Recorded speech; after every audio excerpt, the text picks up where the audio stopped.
Around the Table with Vickie. Just like gathering around the dinner table with loved ones and friends, we're here to share stories, insight, and inspiration. Hello, everybody. Now we're getting ready to listen to part 2. If you've not caught part 1, where Brian joins me and we talk about how we met and how our business got started and how we formed the first couple of assisted living homes, please go back and watch it. And now let's listen in for part 2 of Faith Entrepreneurship in Business. Yeah, and I think sometimes people ask me, about your strategy and your game plan of how to grow your business and stuff. To be honest with you, when we were younger, we didn't have one. I always tell people we just sort of, if God opened the door, we walk through it. And if it didn't close, we keep walking. And the thing that happened is most of them just didn't open. They swung open with that. So within 4.5 years, we now had 3 locations, and we were really blessed with that. And, just how they all happened and how the financing happened. And well, you don't doubt whenever your business deal becomes a miracle. And truly, we can go in even deeper, which we won't do on this show. We're just going to skirt through this. But whenever you are part of God's miracle work, there is no doubting it. I can literally, now that we get interviewed a lot, and they'll say, were you ever afraid about signing? We never even questioned because we knew it was from God. That's a great point, honestly. I think as you get older, and if it's wisdom or what, but you think about what you're signing for and what it means, and you think, oh my gosh, back then we just knew we were supposed to do it. Well, and Christopher, we were talking the other day, just 2 nights ago, about the fact that when you have a blessing, there comes a challenge with that. And so as we were in those growth years, we didn't get good and settled with that blessing. We might have signed for those buildings and began operating them, which was such an exciting time for me back then. But I knew I was faced with challenges every single day. Because that's part of business. That's part of entrepreneurship. I was faced with challenges over, I needed to meet with a family and I had a sick child too. It was, the whole business world and taking care of them as a mom, that I had to make all that work just like any other woman does. And I think if you're an entrepreneur, it becomes even more magnified that you cannot let the people down that are there to meet with you, but you also have to put your family first. And so there was a lot of times that I had to navigate that with being an entrepreneur as well. But just the whole thing of God's miracle work has just been, looking back today, it's fun to revisit those moments. Yeah, because you always feel like you have a plan and a goals, and we do. I think we have more of those now as we're older in business, but in the early years, it was more of just taking God's direction, walking through the doors. And he always made the way for us, no matter what. I don't think we ever doubted that. I don't think there was ever a time that we didn't think. I never thought with those loans, even though there was only 10 people, I never once thought that we wouldn't get them. I didn't expect to be number 10 out of 10. But, I always knew that would work out. And all of the things that we had, the doors always opened and the blessings always came to make sure that we were able to do what we had to do. And I think sometimes when you're 10 out of 10, when you're the 10th one chosen and there's only 10 spots, which is what we're reverting back to the conversation that we just had, that we are part of that loan process, that's God's way of keeping you on your toes. Oh, yeah. It's like, don't get too comfortable here. You got to still work that for we it. had to go down and basically, that's what decided us from the other person. Mm-hmm. We weren't in the top 3, the top 5. We were in the bottom part. Mm-hmm. And that final interview that we went down and we all spoke our hearts and you closed it up was really what sort of made that happen. Mm-hmm.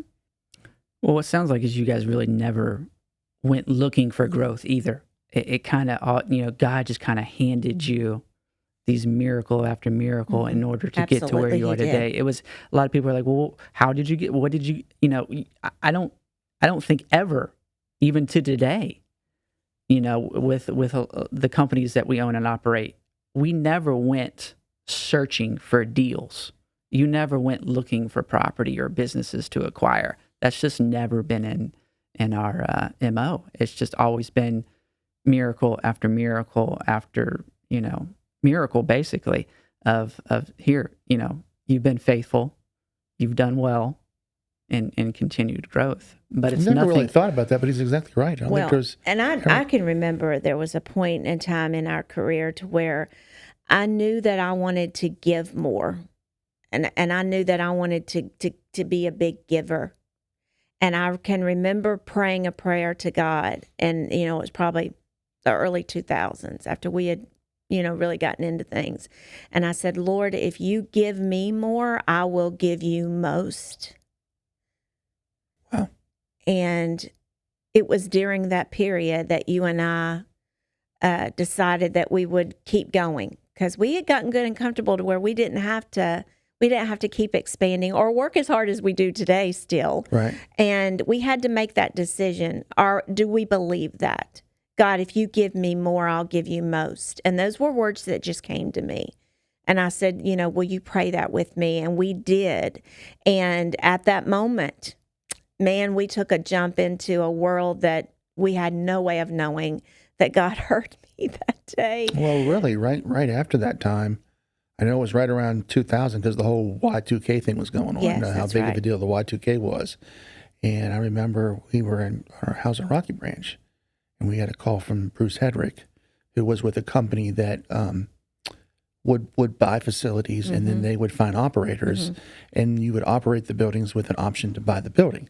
And we met him through another contact. And I remember it was New Year's Day, and he called me and said, "Listen, we have this opportunity." They had bought some memory care buildings. They bought 3 of them, and one happened to be in Lynchburg. And we always sort of wanted to dabble with that, but I remember you always said, "I'm not going to do it until we get the right kind of building that we can really do that." So what you're referring to is Alzheimer's care. Yes. Which a lot of people that know me, that's kind of what I'm known for. Right. That's my passion, and that's where I love to work. And if I had to be called into a building tonight because they needed staff, I really hope it would be one of my Alzheimer's buildings, because that's where my heart is. And I love to be able to help families with that. And so when we were coming into the new direction of Alzheimer's and memory care, which, like I told Christopher on one of our other episodes, that didn't happen till the early 2000s. Memory care and Alzheimer's became, okay, it's going to be regulated, and it's got to be locked, and it's got to be secured, and our state standards are going to be above assisted living and above independent living. So we knew that it would take a lot to operate a memory care facility. We also knew that the charges would have to be passed through to the families. We had to make sure that there was a need for that in this area. So you continue on with your story. We got a call. Well, we got a call from this gentleman. I told Vickie, I said, "You're never going to believe this," but we just got a call from, his name was Bruce, and they had acquired 3 of these brand new facilities. This building was a company called Altera, which was a national company, had over 500 locations across the country.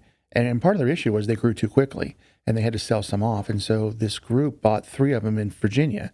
One was in Lynchburg, but they really didn't want to operate it. And so we had met them through some other folks and said if we would be interested. It was in our back door, and we talked, and we thought this was another door that we look at walking through. But go back to what you just said. We weren't going to do Alzheimer's care until we could do it right. That was the one piece in our company that we didn't have, Right. and that was the up and coming thing.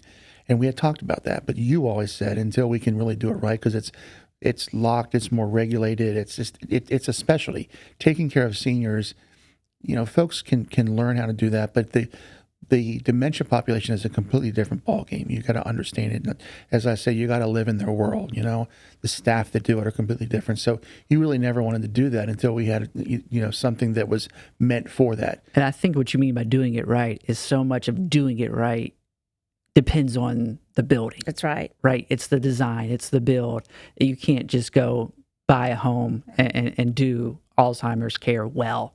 It Not has if to you be the truly building. understand Alzheimer's. If you truly understand Alzheimer's and what kind of environment they need to be in to thrive.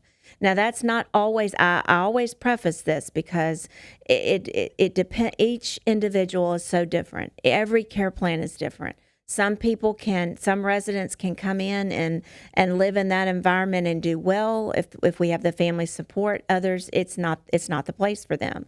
So we wanted to be able to at least have a state-of-the-art building to start that with, which I learned from that moment on, that when Brian came home and said, "You're never going to believe this," I had to sit down because it meant that we were going through another growth spurt. Yeah.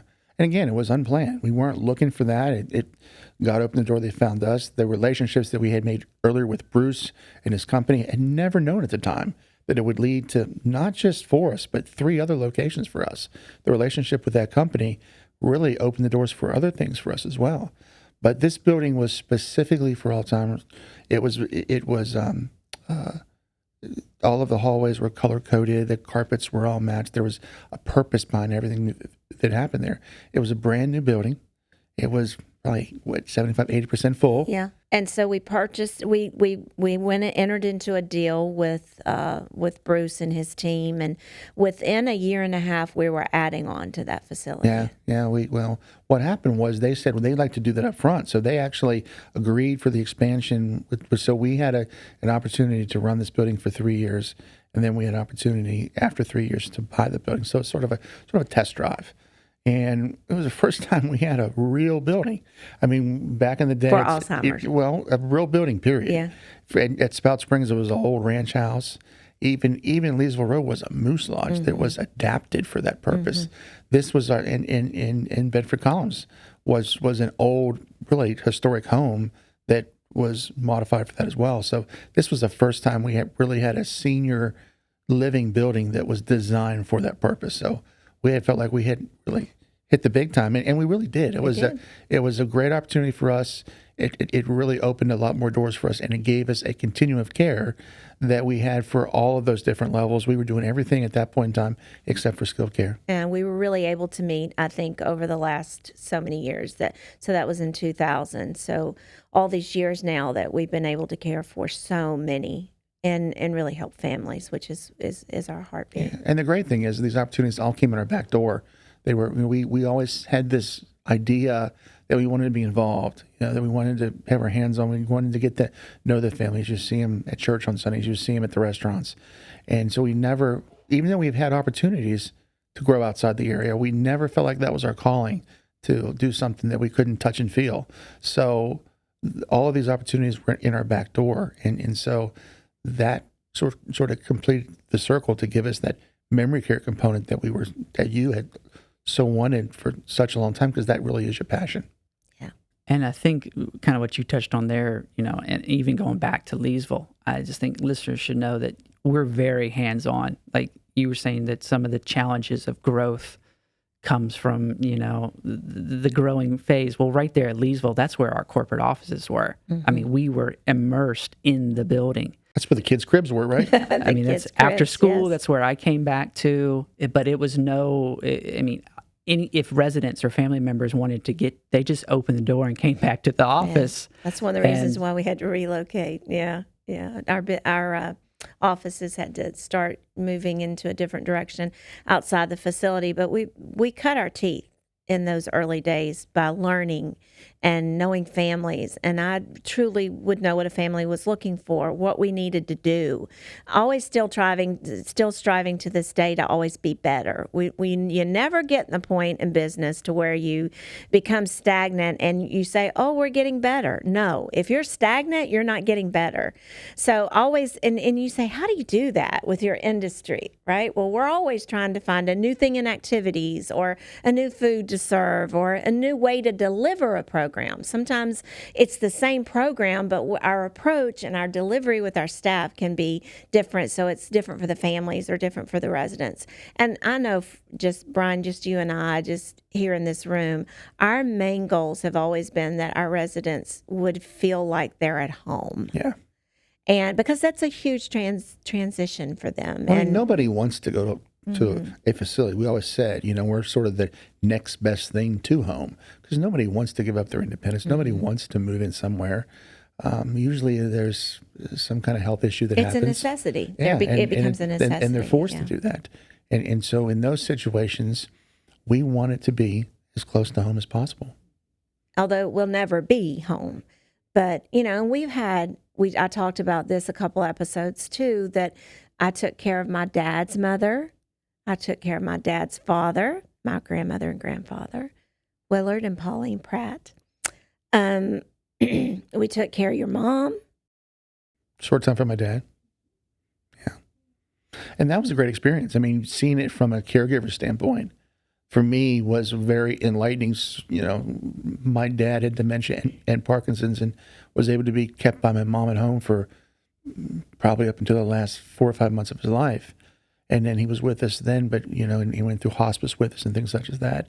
Whereas when my mom was with us, she was active. She was active. She was the life of the party. And she just, honestly, I felt like when my mom was with us, some of those years that she was with us was probably the best years of her life. I wish my dad had the same opportunities, because I think he would have loved. But she was just a party goer. She loved being around people and having a good time. And we took care of my Aunt Barbara, which was my mom's sister. The Lord gave us 5 years with her, where she had been in Tennessee for so long and hadn't really been integrated into our family. So we were able to actually sit on a different side, like you said, and see it from a family's perspective. And that's been enlightening too. Like, we also saw how good our staff was. Yeah. They were amazing. Yeah, I think that's one thing, you know, I think that you're when you're hands-on and you're involved and you, not that we know everybody. I mean, I think in the early days we knew everybody's name, but as you grew, it was impossible to do that. But we made it a point to try to be around and be visible and talk to people and interact with people. And I do think that's a key in business to success, is being integrated with your folks and being on their level and working with them, and then, you know, seeing you being in the thick of things as well. Well, I know that's one thing I've always admired, you know, and being a leader and leading employees and staff. I mean, I can sit back and truly say that you two can jump in and work any position inside the facilities or anywhere in your company, because you've done it from the ground up, whether it's taking out the trash or working in the kitchen. I mean, we just jump in wherever is needed. And throughout 32 years, we've had to jump in, trust me. But I think that's key too for listeners to know is, you know, you've done it all. Well, in the earlier days when you're trying to stretch your money and make it all work, I remember you were the administrator and the marketing person and the salesperson. So I mean, you did all those. I handled nursing. And I handled the business side and the office stuff and the payroll and the HR. But all of that, every tour that happened and every family complaint and dealing with employee issues, we dealt with those personally, which I think is a plus, because you don't get any better knowledge than that level. So come 2007. Was a really 2006, 2007. Help me if I'm wrong. That's right. You're right there. But that was, I know, a very exciting time for you both, because you had purchased other properties, but this story that you're about to tell was the first build that you got to design from the ground up, and it was your building. It was our building, but I don't think at the beginning you were on board. So if we're going to be completely honest, no. Yeah, let's tell the whole thing here. I think when this thing first, again, we had a gentleman. This was at Smith Mountain Lake.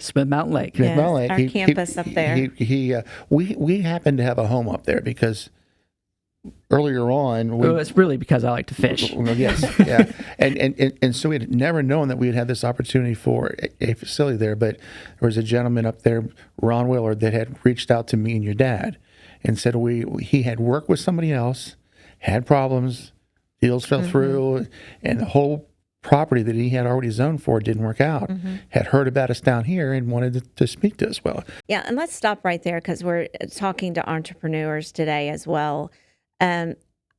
Truly, I can give the words of advice that when you are at the best at what you do and you're invested in what you do, that your outside community, fellow co-business owners, people that are even higher up than you are, take notice at you. And so when they need something that you've got, you start getting those calls from those other business people that says, hey, I'd like to talk to you about X, Y, and Z. And so just like you said, we never really went looking for it. But I think that's because we were just so immersed. I mean, even now, sometimes when I feel like I'm like coming up for air sometimes, and I'll have somebody come in and want to talk to me about something. I'm like, well, my goodness, I didn't even realize that was going on. Yeah. Because in our industry, because we've just been building the world of Runk and Pratt for so long that I very seldom looked at competitors. Now, I pay people to look at competitors, but do I sit and worry about it? No. Because again, I knew from the very beginning that God had ordained this for our lifetime for such a time as this. And I never questioned God. You don't question God. That's the worst thing you can do, because he'll make it to where you realize who he really is. And so whenever he contacted you and Dad, you went up. Well, I feel that, we really at that point in time had 4 locations, and we felt that I felt like I was pretty well, stretched. but we did. We felt, things were. But it was also our first property outside of our our little 10-mile radius bubble, right? Yeah. It was a little further away. It was going to present some challenges That's with right. growth. Yep. Blessings and challenges. Your dad and I went up, met with Mr. Willard, and he had this. Really, all of the hard part was done. He had all of the pavings with he had paved the way with the approvals and had a basic building plan. We didn't have to keep it, but, they were really just looking for somebody to come in and to, do this there. The cool thing about it, for once, it had the capacity to have not just a facility, but even homes around it, because it had 25 acres with the whole deal. So it gave the potential to really create our own little CCRC kind of environment, which is a continuing care retirement community. Yep. Yes. Thanks for the we have to the added input there. There you But so it really gave us that opportunity to really do something really, really special. But again, I think in some situations I was more of the risk taker. Vickie was more of, we're doing what we're doing it well. Let's always do it well, and that's not, and for me, it's like, if that opportunity is there and it works out, let's just jump in and go. And so it really took some doing to get you on board. And Dad was always on your side, and Mom was on mine. Yeah, that's how it worked. Me and Norm and you and your mom. Yeah. And we were the voice of reason. Yeah. Well, you guys said, let's just go. But it always worked out. But we met with them, really liked what we had seen, but the job now was to sort of sell you. And we went up, and I think we went up multiple times. And every time I think I could feel you softening up to the whole idea. But we really got to work with an architect. Which this is where, we can interject of some of what our other businesses do, which we have several other businesses. We're only talking about senior living today, and we'll dive into more through the next 40-some-ish, episodes that we do. But I have always loved designing spaces. Well, not just you, but you and Caitlin. Well, she was young then, though. She grew up with that. But, I've always enjoyed designing spaces. So when Mr. Willard let me talk to an architect, and pretty much they said, a la carte, just tell us what you want. I really think that's what got you. That's probably, the opportunity to really control that and put your own signature on something. I think might I add, those of you that are listening in the Smith Mountain Lake area, it's a beautiful building. Yeah. I will say, that we did a really good job on that. And I had a ball from that moment on, kind of designing everything. And we are still so proud of that facility. How many times have you and I said, we wish we could pick that place up and bring it down to Lynchburg? It just has everything you could ever want. It has it's very spacious. But again, God connected us with people that could deliver that for us at that time in our life, at that juncture of our company history. It's about who you know. You never know who you're going to be in a room with. That's one of the things we talk about all the time. Even recently, over the last year and a half, how did we get in that room? We'll say to each other. Yeah. And when I say that, I mean, who's in that room? Yeah. God connects us with people that matter to help us get to places that matter. And we've lived so much of that, and it's been such a joy to just feel the Lord like directing all of that. It's been so exciting. And so when we went into the room with Mr. Willard and his whole team, he had designed and built half of Smith Mountain Lake. We need to tell our listeners that. As I say, he's what I call the Donald Trump of Smith Mountain Lake. he literally is. He acts like him and everything as well. But he was incredible for what he's done. He's done most of the Franklin County side is all because of his vision. So we had two people that had vision. He was a make it happen kind of person, paved the way for stuff. But basically, we didn't like his building plan. The plan that the other guy was doing, we really didn't like. So I think, honestly, when you got the ability to say carte blanche, you can design something, I think that's what your appetite. And then we set off. We had, when we were doing all this, when we would go to towns, we would stop in facilities and look at stuff. I remember going when we traveled. Yeah, we traveled to like the villages. We'd go there. We're in Pennsylvania. There's a lot of places. When we went home to see my parents. Let's talk about that. Our inspiration way back in the early days was Willow Valley in Lancaster, Pennsylvania. Right. And we would go up, because you're from Chambersburg, Pennsylvania, and we pick up your parents, and we take my parents, and we go up and visit. They were pretty much the same story, a family-owned and operated senior living industry, and you all need to look them up because they have blown up. They've taken over the entire town, right? And their buildings are just magnificent. So we had a mentor. Yeah. We had a target that we were trying to get to. So on vacations, we would travel around and go visit other retirement Sounds communities. like fun, doesn't it? Yeah. Or resorts. So many times we branched our ideas about interiors from resorts we stayed in, and we would look at each other and say, why not? Why not?